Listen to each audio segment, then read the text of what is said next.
Hello friends, સૂર્ય કિચનમાં આપનું સ્વાગત છે। આજે આપણે બનાવીશું હળદર, અજમા અને તુલસીમાંના પાનવાળું દૂધ। તો આ દૂધ અત્યારે કોરોનાનો સમય ચાલી રહ્યો છે, એના માટે ખૂબ જ ગુણકારી દૂધ છે। આયુર્વેદિકની દ્રષ્ટિએ જોઈએ તો આમાં કફ, શરદી, ઉધરસ એના માટે પણ ખૂબ જ ફાયદોકારક છે। તો આપણે બનાવવાનું શરૂ કરીશું। સૌ પ્રથમ ગેસ ચાલુ કરશું।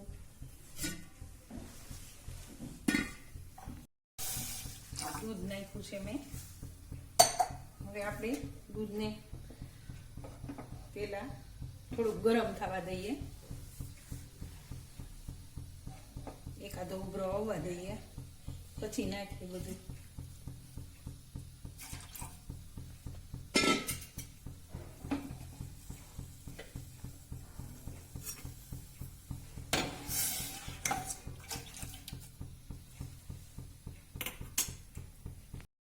જોઈ શકો છો કે આપણું દૂધ ગરમ થયેલું છે, ઉભરો આવવાની તૈયારી થઈ રહી છે।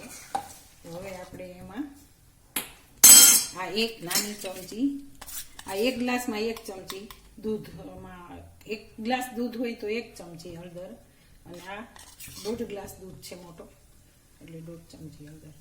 હવે આને અજમા આપણે 1 ચમચી લેવાના છે। 1.5 ચમચી જ અજમા, એક ગ્લાસે 1 ચમચી અજમા, નાની ચમચી અજમાને આવી રીતે જોડીને નાખવાના છે। અને હવે આપણે આ નાખીશું એમાં તુલસીમાંના પાન। તુલસીમાંના પાન પણ ખૂબ જ ફાયદાકારક છે, એ મેં 8-10 પાન લીધા છે।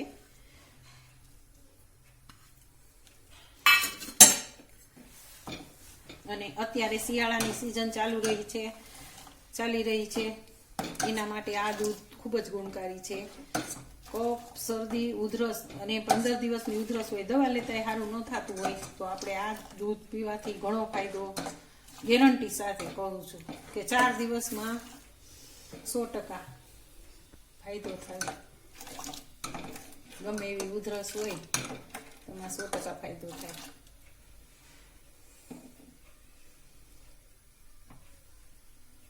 હવે આપણે બીજો ઉભરો આવવા દઈશું। તો આપણું દૂધ તમે જોઈ શકો છો, આપણો દૂધને બીજો ઉભરાટ આવી ગયો છે। ખૂબ જ અજમા, તુલસીમાંના પાન અને હળદર બધું ભળી ગયું છે, એક રસ થઈ ગયું છે।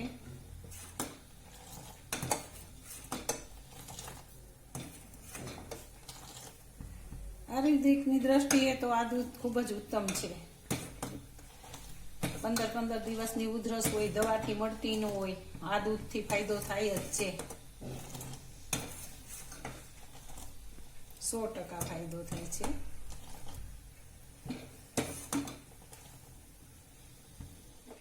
હવે તો આપણું દૂધ તૈયાર થઈ ગયું છે, તમે જોઈ શકો છો। હવે આપણે ગાળી લઈશું।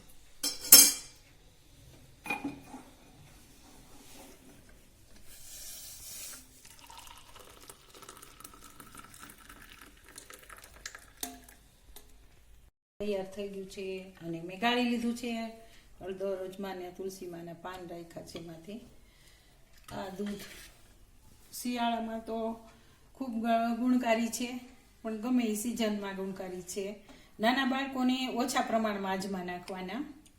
નાના બાળકોને પણ ઉધરસ આવતી હોય તો ચપટી અજમા, ચપટી હળદર નાખીને અડધો કપ દૂધ પાઈ દઈએ તો છોકરું, એને ઉધરસમાં ફાયદો થાય છે। તો તૈયાર છે આપણું આ હળદર વાળું અને અજમા વાળું દૂધ, અને આયુર્વેદિક દૂધ। તો આવા વિડીયો જોવા માટે અમારી ચેનલને સબસ્ક્રાઈબ કરો અને બેલ આઇકનનું બટન દબાવો।